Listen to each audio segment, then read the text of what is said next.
gueule. Voilà. Oui, non. Quand souvent ils veulent pas que je les touche là devant, je vais d'abord aller leur dire bonjour sur l'épaule.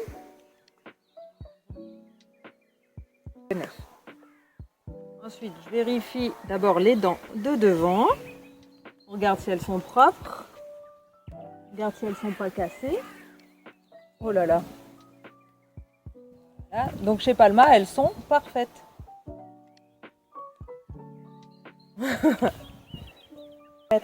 Dans la bouche du cheval pour ouvrir et pour éviter qu'il me morde.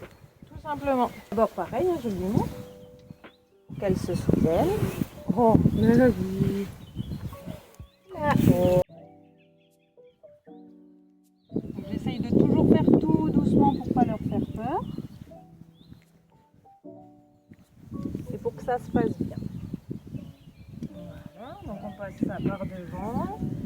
Et je vais lui mettre les dents ici, au niveau de l'ouvre-bouche. Et je vais fermer. Hop, on vérifie que tout est bien placé. Ouais, elle vient de manger, hein, il y a de la saleté. Hein. On va ouvrir un peu. Voilà. Et ici, j'ai une lumière qui me permet de regarder dans la bouche du cheval après. Hop. Donc là, je vérifie, je vois toutes ses dents. Je regarde si tout va bien, s'il n'y a pas de blessure, s'il n'y a rien de cassé. Et comme elle a un soin dentaire tous les ans, tout va bien. Ouais. Totalement. Là, j'ai cherché mon outil. C'est une fraise comme chez le dentiste. Si vous êtes déjà allé chez le dentiste, quand Lionel est déjà allé chez le dentiste, il n'aime pas ça. Hein, ça se voit.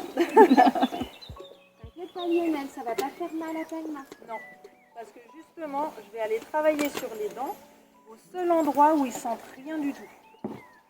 C'est pas un soin qui fait mal, au contraire, c'est quelque chose qui va venir les aider, parce que le cheval a des dents qui poussent en continu tout le temps, comme les lapins avec les grandes dents devant. Exactement pareil. Le cheval, il n'est pas capable tout seul de venir enlever ces grandes dents qui poussent et ça lui fait mal. C'est pour ça que nous, chaque année, en tant que dentiste, on vient avec la fraise enlever ces pointes qui font mal.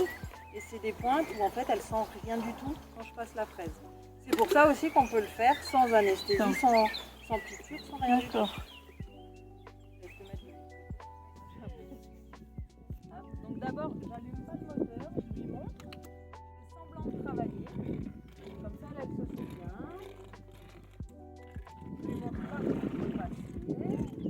Voilà. Et ensuite, je mets le moteur en route.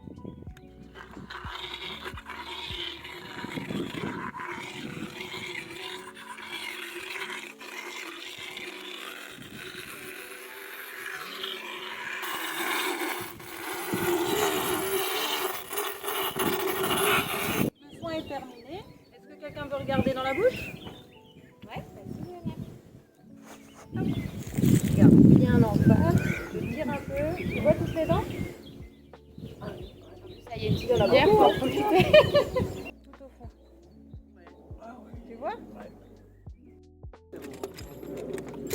On n'imagine pas, mais les dents, elles vont jusque là à peu près. D'accord. Ça va vraiment loin. Sur des très très grands chevaux, j'ai l'appareil, enfin j'ai vraiment la pièce à main au complet et ma main dans la bouche du cheval. Tellement c'est long et profond.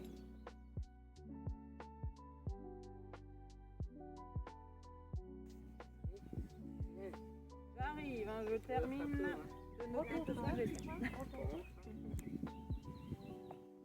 C'est bon.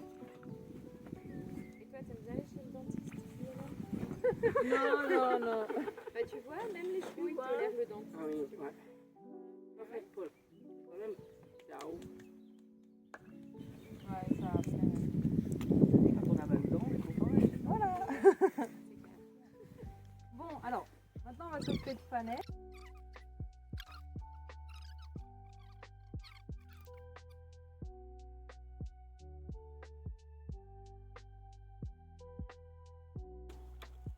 Partout je suis passée pour éviter d'avoir des ongles. Il faut que ce soit plus confortable et que ça dure plus longtemps dans le temps au niveau du soin. Allez, on a presque fini.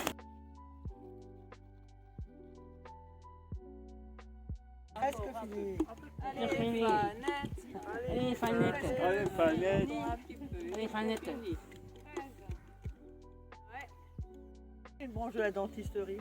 C'est une branche de la médecine vétérinaire. On n'est pas docteur en médecine vétérinaire parce qu'on n'a pas un cursus aussi long que eux. Nous, on est vraiment spécialisé que sur la dentition et surtout sur l'entretien. Et notre action sur le terrain, c'est vraiment d'entretenir chaque année au niveau du confort, des équilibres, et c'est surtout d'alerter les propriétaires. Dès qu'on tombe justement sur un cas un petit peu particulier qui sort de nos compétences, on réfère à un vétérinaire spécialisé, qui prend le relais pour tout ce qui va être chirurgie, diagnostic plus approfondi, etc.